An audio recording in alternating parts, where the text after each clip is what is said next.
Bonjour, bonjour à tous, j'espère que vous allez bien. Bienvenue aujourd'hui pour une nouvelle vidéo où on va parler du Ballon d'Or. Voilà, on va essayer de répondre à plusieurs questions. Voilà, pourquoi Vinicius n'a pas été Ballon d'Or? On va essayer de répondre. Est-ce un scandale que ce soit Rodri le Ballon d'Or? On va essayer de répondre. Et je pense qu'au thème de cette vidéo-là, chacun aura une réponse, voilà, à ses préoccupations. Donc, je vous conseille de suivre la vidéo jusqu'à la fin. Voilà, et chacun va donner son avis et chacun va choisir l'hypothèse la plus plausible. Voilà. Et cette vidéo-là, on va la développer en 6 points. D'abord, on va parler du Real Madrid d'abord. Au Ballon d'Or, le Real présentait plusieurs joueurs au Ballon d'Or, dont les joueurs majeurs tels que Vinicius Junior, Jude Bellingham et Carvajal. Voilà, Dani Carvajal, qui n'a pas été dans le trio de tête, bien sûr. Et il faut savoir que le fait de présenter plusieurs joueurs, alors cela, ça fait que ça entraîne un biais en fait dans les votes, parce que vu que tu n'as pas de joueur vraiment majoritaire, c'est-à-dire un joueur qui supplante tout le monde en fait dans ton effectif, ça fait que les votes seront en fait partagés, voilà, et ça va biaiser les résultats. Si tu as d'éventuels en tête un joueur que tu préfères mettre en avant au-dessus de ces 3 joueurs, c'est-à-dire, on prend un exemple, si le Real mettait Vinicius en avant, voilà, de ces deux autres, de Jude Bellingham et Dani Carvajal. Mais le fait qu'ils aient 3 joueurs, en fait, ils aient présenté 3 joueurs, en fait, ça fait que les votes seront un peu divisés. Parce que vu que ce sont les journalistes qui votent, les votes seront un peu divisés. Et ça fera que Vinicius, au lieu d'obtenir peut-être 1000 voix, va obtenir peut-être la moitié. Et ce qui va le défavoriser, en fait, dans le vote final. Voilà, donc le fait que le Real Madrid ait plusieurs joueurs majeurs, voilà, a vraiment influencé en fait ce Ballon d'Or. Ça, c'est notre première hypothèse, c'est ce qu'on pense en fait, la première hypothèse qui semble un peu plus plausible. C'est à vous de voir, hein, c'est à vous de voir. Et la deuxième hypothèse, voilà, c'est le pronostic des coulisses. Parce qu'on a vu la plupart des années, quand on arrive, le Ballon d'Or arrive, déjà, le joueur vainqueur était déjà au courant qu'il avait déjà gagné le Ballon d'Or. Et depuis quelques semaines, voilà, pour ne pas dire mois, on nous a vendu que c'était Vinicius qui était derrière le Ballon d'Or. Et moi, je suis prêt à mettre ma main au feu que Vinicius, effectivement, était le Ballon d'Or. Mais il y a eu quelque chose qui s'est passé, en fait, qu'on ne sait pas, en fait, que la communauté, que tout le monde ne sait pas. Voilà, moi je ne suis pas Madrid nul, hein. Je suis un supporter barcelonais, je suis catalan, voilà, mais j'aime le football. Et quand il y a la réalité, il y a la vérité, il faut le dire. Voilà, je fais les débriefs, pas pour faire plaisir aux gens, voilà, mais pour dire la vérité en fait. Voilà, parce que là, ce qui se passe là, c'est vraiment grave. Voilà, donc Vinicius, normalement, devait être le Ballon d'Or. Voilà. Et bizarrement, on n'a pas compris ce qui s'est passé parce que habituellement, les pronostics des coulisses, on avait des trucs clairs, des résultats clairs, des trucs qui étaient sortis. C'est vrai que les sources n'étaient pas fiables, mais tout semblait à croire, voilà, que c'est Vinicius en fait qui devait recevoir le Ballon d'Or. Et Vinicius lui-même était sûr qu'il allait recevoir le Ballon d'Or. Et là, le pronostic des coulisses a été déjoué. On ne sait pas ce qui s'est passé, mais on va essayer de répondre à la suite. D'abord, il y a le scandale avec la rébellion de Florentino Pérez. On se souvient tous que Florentino Pérez a voulu tenir tête à l'UEFA et à la FIFA en créant en fait une ligue, la Super League avec les grands clubs, et on a vu comment cela a été mal perçu par l'UEFA. Nous l'avons tous su, on sait tous comment l'UEFA a mal perçu la chose, la rébellion de Pérez en fait. Et beaucoup de clubs, beaucoup de grands clubs avaient suivi Pérez. Et là, l'UEFA s'est dit, si on ne fait pas quelque chose contre le Real Madrid, alors là, on fonce tout droit dans le mur. Donc, les gars réfléchissaient, qu'est-ce qu'il faut faire pour faire mal au Real Madrid en fait? L'UEFA a bien réfléchi, ils ont analysé, mais ils étaient tous seuls dans le combat et est survenu le scandale Mbappé. Le Real Madrid arrache Mbappé au PSG. Ils n'ont pas arraché Mbappé seulement qu'au Paris Saint-Germain. Ils ont arraché Mbappé à la France. Et ils se sont créés 2 ennemis. Nasser du Qatar, Nasser et tout le Qatari en fait, et tout le projet Paris Saint-Germain qui s'écroule. Et ils se sont créés comme ennemis la France. Parce que le cas Mbappé, ce n'est pas seulement footballistique, mais c'est en même temps politique, économique, beaucoup de choses en fait, marketing, beaucoup de choses autour en fait. Et là, Florentino Pérez arrache Mbappé, je le dis, arrache Mbappé parce qu'il a tout mis en jeu en fait pour le Real Madrid à arracher Mbappé à la France tout entière. Et chose qui n'a pas plu à Ballon d'Or France Football.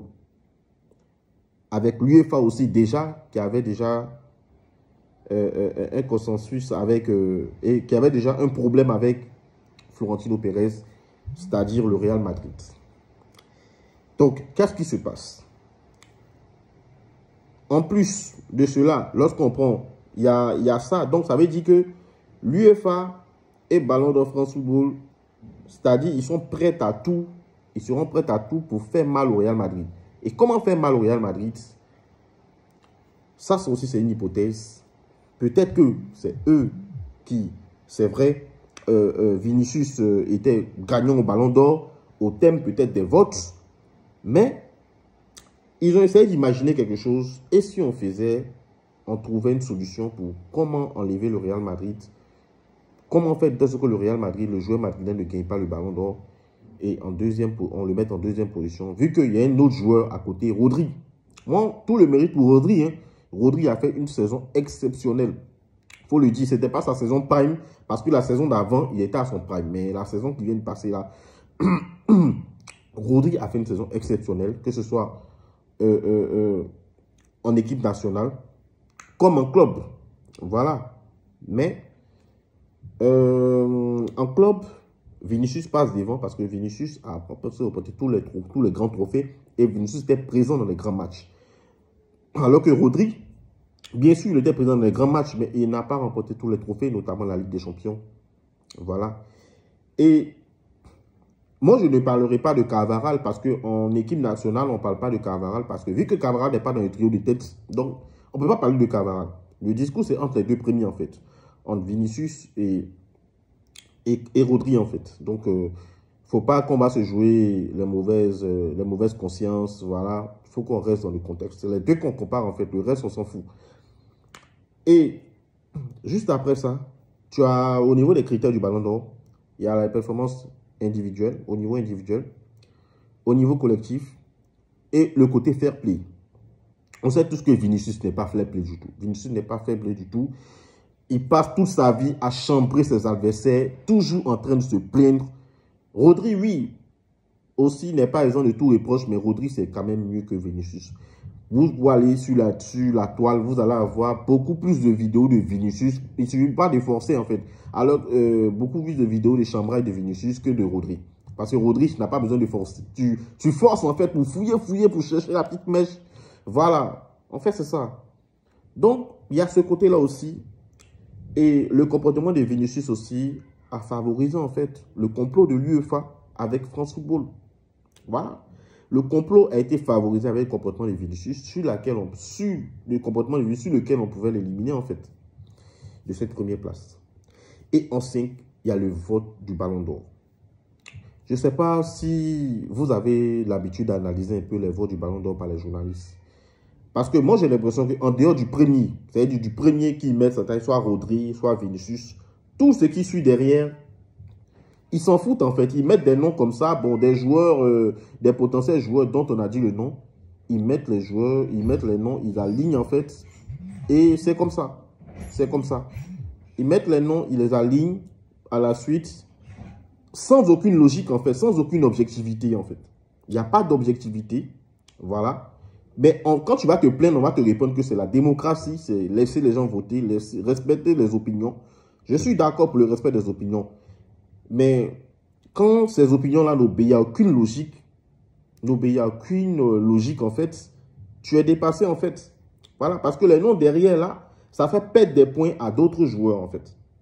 Ça fait perdre les points à Vinicius, ça fait perdre les points à Bellingham, ça fait perdre des points à Rodri, parce que vu que le classement derrière, tu as l'impression qu'il est anarchique.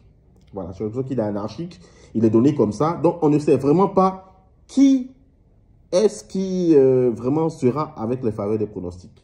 C'est quand même bizarre. Voilà, moi je demande vraiment, c'est difficile.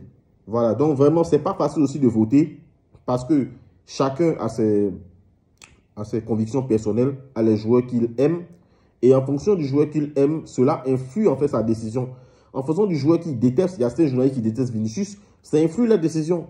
Il y a d'autres qui n'aiment pas Rodri, ça influe la décision. Voilà, en fait, c'est ça en fait. Et les pays, avec la rivalité des pays sud-américains aussi, voilà, d'autres pays vont pas vouloir voter Vinicius en premier parce que ça influe sur leur décision aussi. Il y a tellement de facteurs, tellement de biais dans ce vote-là que vraiment, on se pose la question. Mais ce n'est pas du tout facile. Mettez-vous à la place de France Football pour ce vote du Ballon d'Or. C'est vraiment très, très difficile. Quoi qu'on trouvera comme alternative, il y aura toujours des critiques. Voilà. Mais je pense que l'objectif à la fin, avec beaucoup d'objectivité, c'est de satisfaire la majorité. Mais je pense que il y a eu un truc qui est passé banal, mais qui a favorisé en fait le changement du vote, c'est le Classico. Parce que, je ne sais pas si tous les gens ont fait la remarque, hein, quand le Barça bat le Real Madrid 4-0, c'est juste après ça en fait qu'on a attendu qu'il y a changement en fait de plan et que en fait c'est pas Vinicius qui sera Ballon d'Or, mais c'est Rodri. Et vu que le Real a perdu, les gens étaient déçus, tout ça du Real, de l'apaisement du Real, tout ça. Et ce lit-là a favorisé en fait le complot de l'UEFA avec France Football pour changer les votes à la dernière minute. C'est des choses, on peut les changer à tout moment. On peut changer les votes, pour changer les votes à la dernière minute et mettre Rodri, Ballon d'Or, Vinicius, deuxième. Mais moi, je pense que, à mon humble avis, voilà, je ne sais pas si je dirais s'il y a scandale ou il n'y a pas scandale. Parce que moi, personnellement, j'aurais voulu Carvajal, Rodri et après Vinicius. Voilà. Parce que Vinicius en Copa América, il n'a rien foutu en Copa América en fait. Voilà. Tandis que Rodri a été meilleur joueur de l'Euro, ce qui a vraiment pesé lourd dans la balance en fait. Ça a vraiment pesé lourd dans la balance. Et placer Rodri Ballon d'Or, moi, personnellement, je ne pense pas qu'il y ait scandale. Voilà. Mais là où se trouve le scandale, c'est le problème l'UEFA, France Football, avec le Real de Madrid, en fait, Florentino Pérez, tout ça. C'est là qu'il y a problème. Je pense que les problèmes personnels ne doivent pas être prioritaires dans la décision finale, surtout pour un trophée individuel important comme ça, comme le Ballon d'Or. Voilà. Ça aurait été Vinicius, il n'y aurait pas eu de scandale. Ça aurait été Rodri aussi. Ça a été Rodri aussi. Bon, je ne sais pas, à vous de voir. J'attends vos avis en commentaire. J'attends aussi, voilà, vos hypothèses aussi, pour qu'on puisse en discuter, voilà, de façon objective et sans émotion, en fait. Voilà, c'est vraiment très important. Sur ce, passez une bonne journée. Je vous remercie. Bisous. Paix sur vous. Força, Barça. On est ensemble.